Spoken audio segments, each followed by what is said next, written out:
Nasal allergy जिनमें होती है उसमें ये लोग नेज़ल डीकंजेस्टेंट ड्रॉप्स या स्प्रेज बहुत ज़्यादा इस्तेमाल करते हैं।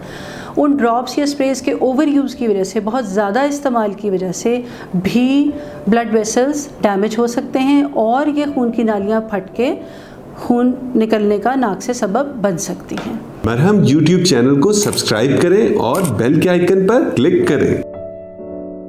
अस्सलाम वालेकुम, मेरा नाम डॉक्टर अतिया बतूल है। I am a general physician. मेरे फील्ड्स ऑफ इंटरेस्ट हैं जनरल मेडिसन, पीडियाट्रिक्स, गायनी, जोड़ों के अमराज, सांस की बीमारियां, ब्लड प्रेशर, शुगर वगैरह। मैंने अपना MBBS Fatima Jinnah medical college Lahore से किया। आज मैं आपके साथ एक बहुत ही common yet and important condition आपके साथ डिस्कस करूँगी। वो है नेज़ल ब्लीडिंग या नाक से नक्सीर आना। इसको हम अपनी मेडिकल टर्मिनोलॉजी में एपिस्टैक्सिस भी कहते हैं। आपसे डिस्कस करेंगे कि नाक से खून क्यों आता है, इसकी क्या वजूहात हैं, अगर नाक से खून आ रहा है तो इसको किस तरीके से रोकना है, इसके फ़र्स्ट एड मेजर्स घर के अंदर क्या लेने हैं और कौन सी ऐसी कंडीशंस हैं जो आपको डॉक्टर की हेल्प सीख करनी है, और इसके अलावा अगर बार बार ब्लीडिंग हो रही है तो उससे बचाव के लिए हमें क्या प्रिकॉशंस, क्या एहतियाती तदाबीर लेनी है। सबसे पहले, क्या नक्सीर क्यों होती है?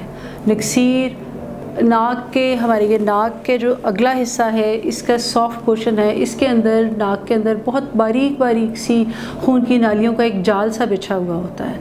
ये नाक की बारीक नालियाँ जो होती हैं, ये इसके हमारे नाक के इंटरनल नेज़ल म्यूकोज़ा में एम्बेडेड होती हैं।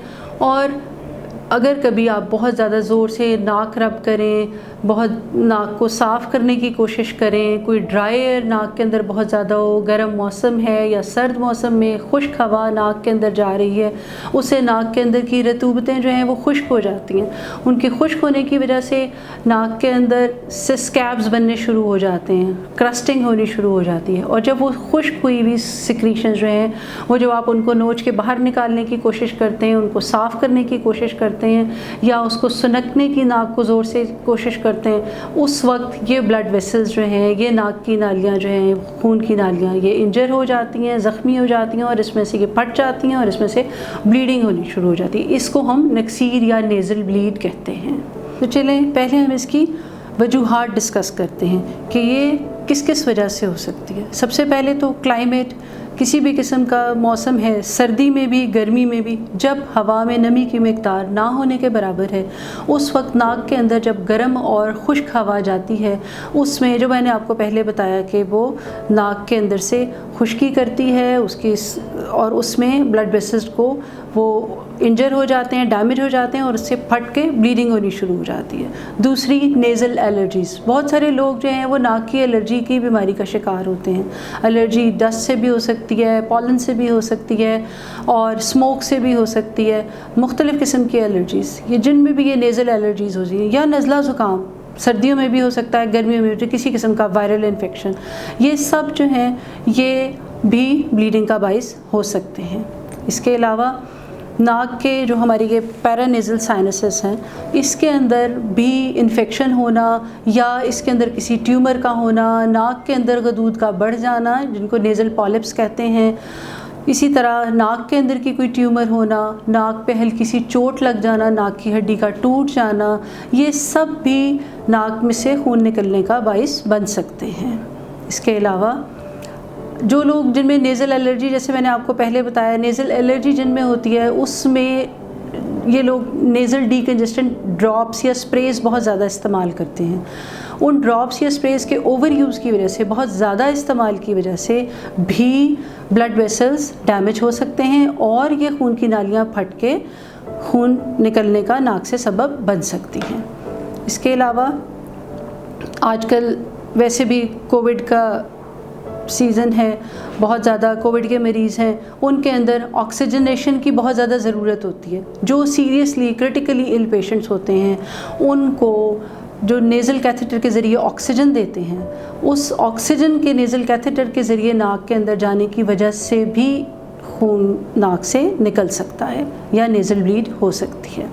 इसके अलावा कुछ और ऐसी चीज़ें हैं जिनके लिए डायरेक्टली नाक तो रिस्पॉन्सिबल नहीं है, लेकिन वो बीमारियां या कुछ ऐसी कंडीशंस हैं जिनकी वजह से नाक से ब्लीडिंग होती है, लाइक ब्लड प्रेशर का ज़्यादा होना, इसी तरह किसी मरीज़ को ब्लीडिंग डिसऑर्डर होना यानी खून ना जमने की बीमारी होना। इसमें कुछ क्लॉटिंग फैक्टर्स जो होते हैं वो उस शख्स के अंदर क्लॉटिंग फैक्टर्स डेफिशिएंट होते हैं, उनमें उनकी कमी होती है और वो बहुत जल्दी बार बार वो नाक से ब्लीडिंग उनमें हो सकती है। इसी तरीके से जो लोग ब्लड थिनर्स इस्तेमाल करते हैं, अक्सर दिल के मरीज़, हाइपरटेंशन के, शुगर के मरीज़ जो कि ब्लड थिनर्स जैसे एस्पिरिन, क्लोपिडोग्रेल, वारफरीन वगैरह इस्तेमाल करते हैं, उसकी वजह से भी उसके बहुत ज़्यादा इस्तेमाल से नाक से एक तो ब्लीडिंग हो सकती है और ज़्यादा देर तक होती रहती है।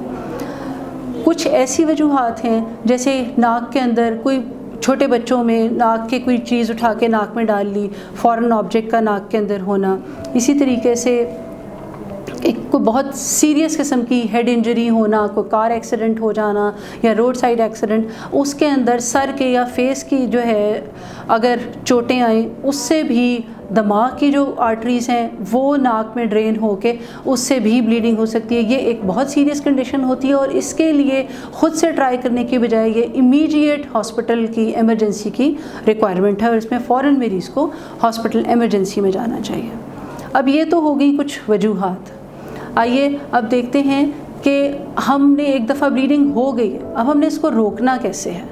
फ़र्ज़ करें आप घर में हैं और किसी को आपके घर में या आपको नेज़ल ब्लीड हो गया है, नाक से खून जारी है, आपने सबसे पहले अपराइट पोस्चर में, जैसे इस तरह अपराइट पोस्चर में सीधे बिल्कुल बैठ जाना है या आगे की तरफ हल्का सा झुक जाना है और अपने अंगूठे और उंगलियों से नाक के अगले हिस्से को, अगला नरम हिस्सा जो है, इसको आपने यूँ करके मुस्तकिल परसिस्टेंट माइल्ड जेंटल प्रेशर देना है और कम से कम 10 मिनट के लिए परसिस्टेंट मुस्तकिल प्रेशर देकर रखना है आपने और उस दौरान में आपने मुंह से सांस लेना है। अगर 10 मिनट के बाद आप थोड़ी सी देर के लिए नाक पे से हाथ उठाएंगे और देखेंगे कि ब्लीडिंग रुक गई है या नहीं, इस दौरान आप कोई आइस पैक अपनी नाक के ऊपर, यहाँ इस एरिया में आप कोई आइस पैक रख सकते हैं जिसकी वजह से और भी ब्लीडिंग को कम होने में या रुकने में मदद मिल सकती है। 10 मिनट के बाद आपने देखा अगर ब्लीडिंग नहीं रुकी, आपने 10 मिनट के लिए दोबारा बिल्कुल उसी तरीके से परसिस्टेंट प्रेशर देना है और देखना है।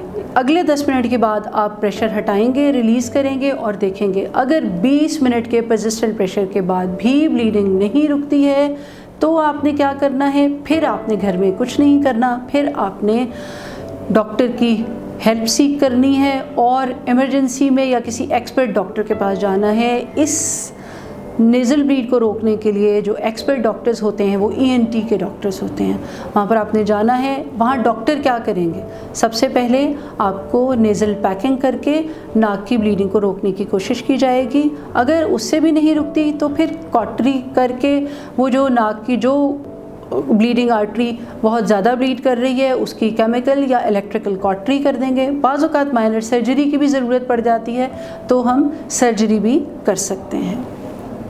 ये तो हो गई इसकी ट्रीटमेंट घर में या हॉस्पिटल में।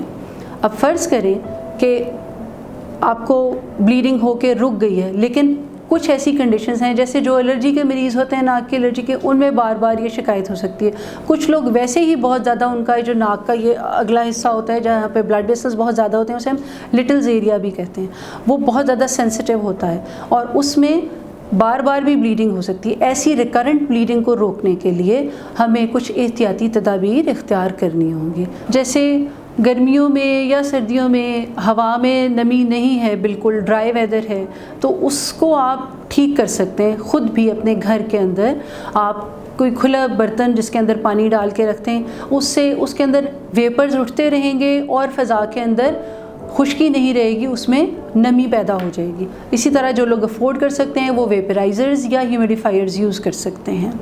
इसके अलावा नाक को सेलिन नेज़ल ड्रॉप्स नाक में डालकर दिन में 2-3 दफ़ा नाक को मॉइस्ट रखा जा सकता है। इसी तरीके से पेट्रोलियम जेली का हल्का सा इस्तेमाल नाक के अंदर के हिस्से के अंदर लगाने से भी नाक मॉइस्ट रहेगी और इंजरी नहीं होगी और ड्राइनेस नहीं होगी।